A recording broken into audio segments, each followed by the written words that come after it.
제2차 세계대전 이후 미국 정부의 대외 외교 정치에서 항상 특급 대우를 받아왔을 정도로 미국과는 혈맹 관계를 유지해왔죠. 그 다음으로 미국과 가까운 국가들은 allies, 동맹국들로서 한국, 일본, 독일, 프랑스 등이 포함되어 있습니다. 미국은 이 국가들 또한 중요한 동맹관계로 여기긴 하지만 동시에 감시와 관리의 대상으로도 여기고 있습니다. 그런데 일본은 항상 자신들이 명예서양인이라고 주장하는 것과 마찬가지로 이 관계 속에서도 늘 특별해지길 원했습니다. 특히 미국이 한국보다 일본과 더 가깝다는 것을 강조하고 싶어 했는데요. 때문에 일본에서는 프랑스와 독일, 일본을 묶어서 Five Eyes Plus 3 그룹이라고 주장했죠. 비영어권 주요 동맹국들 중에서 인구 규모가 상당히 크고 거대하고 단단한 경제 규모와 산업적 기반을 갖고 있으며 세계의 정치와 경제에 막대한 영향력을 끼치는 강대국이기 때문에 프랑스와 독일, 일본은 다른 동맹국들과 레벨이 다르다는 이유인데요. 최근 이러한 일본이 패닉 상태에 빠지는 일이 벌어졌습니다. 미국의 트럼프 대통령은 중국과의 경쟁 구도가 극심해지고 중국계 반도체 회사인 브로드컴이 미국의 퀄컴을 인수하겠다고 하자 그것을 직접 나서서 막은 적이 있습니다. 그리고 곧 CFIUS를 개정하겠다고 발표했었는데요. CFIUS는 미국의 국가 주요기관 산업에 대한 외국인의 직접 투자, 인수, 합병 등에 대한 심사를 관리하는 기관이기 때문에 이것을 개정한다는 것은 미국의 안보를 더 강화하겠다는 의미와 동일하죠. 하지만 예외적으로 이 강화 조치에 영향을 받지 않는 방법이 있는데 그것은 CFIUS의 화이트리스트에 오르는 것입니다. 화이트리스트에 있는 국가는 별다른 절차 없이 미국의 산업, 정부 군사시설, 부동산 등에 투자를 할 수 있죠. 일본은 그동안 미중 무역 분쟁 속에서 미국의 보조에 맞추기 위해 항상 노력해왔습니다. 때문에 이번 미국의 화이트리스트에도 당연히 들 수 있을 것이라고 생각했는데요. 지난 25일 발표된 바에 따르면 일본은 그 화이트리스트에서 제외됐다고 합니다. 따라서 다가오는 2월 13일부터 일본은 미국의 안보에 중요하다고 여겨지는 반도체 등의 26개 산업과 부동산 등에 투자하려면 복잡한 심의 절차를 거쳐야 합니다. 누구보다도 미국과 가까운 동맹국이라고 믿었던 일본의 입장에서는 그야말로 청천벽력과도 마찬가지인 소식인데요. 이것이 너무 충격적인 나머지 일본 우익들은 한국이 미국을 로비해서 일본을 제외시켰다 라는 허무맹랑한 주장까지 하고 있는 상황입니다. 일각에서는 일본이 잃어버린 30년의 단계에 접어들자 이제 미국도 일본의 영향력에 회의감을 가지게 됐고 조금씩 미일 동맹을 놓아버리기 시작한 것이라는 주장도 나오는데요. 심지어 일본은 이제 잃어버린 40년, 50년을 겪을지도 모른다는 말도 나오고 있습니다. 지난 26일 동양경제 온라인에 올라온 기사인데요. 일본은 1990년 버블 붕괴로 인해 현재까지 30년의 침체를 겪고 있는데 1989년 최고가를 기록했던 니케이 지수의 60%밖에 회복하지 못했다고 합니다. 미국의 S&P 지수는 30년 동안 무려 9배의 상승을 기록하였으며 일본에서 매일 경제위기라고 보도하는 한국조차 30년 전에 비해 코스피 지수가 2배 상승하였죠. 기사에서는 일본이 앞으로도 경기를 회복하는 것은 불가능에 가깝다고 하는데요. 그 이유는 버블 붕괴를 초래했던 자민당이 아직까지 집권하며 일본의 모든 가치관과 시스템에 깊숙이 관여하고 있기 때문이라고 합니다. 그들이 기껏 경제를 위해 하고 있는 정책이라고 해봤자 경기 침체가 올 때는 빚을 내서 재정을 출자하고 이후 그로 인해 재정 적자가 생기면 국민들로부터 돈을 걷는 것이 전부죠. 30년 동안 이러한 행태를 반복해오며 일본의 생산력은 저하되고 있습니다. 게다가 일본에서는 새로운 가치관을 쉽게 받아들이지 않는 국민과 기업들이 만연하여 이대로라면 일본이 잃어버린 40년, 50년을 겪는 것은 예정된 미래라고 합니다. 최악의 경우 2030년부터 일본에게 마이너스 성장은 일상이 될지도 모른다고 하는데요. 이것을 탈피하기 위해서는 국민들의 자민당에게 경제 파탄의 원인이나 책임에 대해 추궁하고 시정을 요구해야 하는데 그런 움직임이 일어날 기미가 전혀 보이지 않는다고 하죠. 현재 아베 정부에서 내세우는 것은 일본이 관광대국이 되고 있다는 것이 전부인데 이것마저도 국민들을 눈속임하는 것에 불과하다고 합니다. 외국인들이 일본에 많이 오면 올수록 그것은 외국인들이 느끼는 일본의 물가가 저렴하다는 의미이고 이는 곧 글로벌 사회에서 일본의 경제력이 떨어지고 있다는 것을 의미하기 때문입니다. 게다가 지난 24일 현대비즈니스에서 보도한 자료에 따르면 일본은 현재 한국의 경제 성장률에 큰 충격을 받고 있다고 합니다.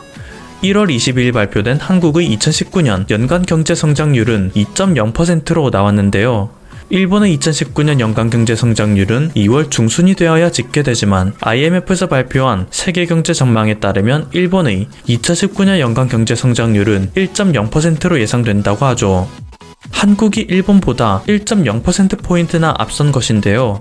이로 인해 현재 일본 내에서는 매일 뉴스를 보면 한국의 경제가 파탄 직전으로 묘사되는데 왜 막상 일본이 한국보다 낮은 성장률을 보이는 건가 라며 어리둥절해하는 국민들이 늘어나고 있다고 합니다.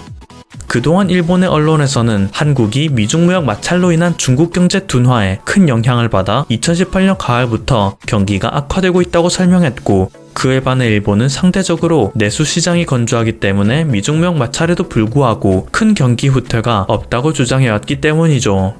심지어 양국에서 발표한 잠재 성장률 또한 한국이 앞서고 있어 언론에서는 이제 인정할 수밖에 없다 라고 하고 있습니다.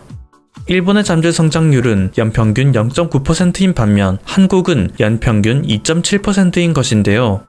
이것의 원인은 바이러스에 의한 폐렴 사망자가 총 6명이 되었다고 발표했습니다. 이로써 중국 내 총 감염자 수는 291명이 됐죠. 중국 당국에서는 여태까지 주장해왔던 것과는 달리 우한 폐렴이 사람과 사람 사이에서 감염이 가능한 전염병이라는 것을 인정했는데요. 그것은 여태까지 환자들을 진료하던 의료진 15명이 무더기로 우한 폐렴에 걸린 것은 물론이고 그중 1명은 위중한 상태까지 이르렀기 때문입니다. 때문에 더 이상 전염병의 심각성을 숨길 수 없었던 중국에서는 공식 기자회견을 통해 입장을 밝힌 것이죠. 이곳에서 수많은 기자들은 외무성 대변인에게 중국이 이번 사태에 대해 축소 은폐를 하는 것 아니냐는 질문을 했습니다. 그러자 해당 대변인이 한 발언이 가관인데요. 중국은 사스 사태 이후 치료, 예방, 방역 시스템에서 상당한 발전을 이루었다. 여태까지 당국의 대처는 축소 은폐를 하기 위함이 아니라 감염병에 대해 신중한 접근을 하려고 했던 것뿐이다 라고 답했습니다. 또한 WHO 비상위원회를 향해서는 국제사회가 힘을 합쳐 전염병에 대응해야 한다. 지역사회와 세계의 위생안전을 함께 지키자 라는 다소 뻔뻔한 발언을 하기도 했는데요. 한편으로는 그만큼 중국에서도 이번 사태를 심각하게 인지하고 있다는 의미입니다. 중국의 최우방국인 북한에서조차 우한 폐렴에 대비해 한시적으로 중국 국경을 폐쇄한다고 밝혔습니다. 이것은 북한 전문 여행사인 영파이오니어 투어스가 페이스북에 올린 긴급 공지를 통해 알 수 있는데요. 중국과 정치적으로 매우 가까운 북한도 이런 극단적인 조치를 취하고 이에 대해 중국 당국도 묵인을 하고 있다는 것은 사실상 그만큼 이번 사태가 심각한 수준이라는 것을 반증하고 있습니다. 현재 미국에서도 우한 폐렴으로 인해 발칵 뒤집어진 상태입니다.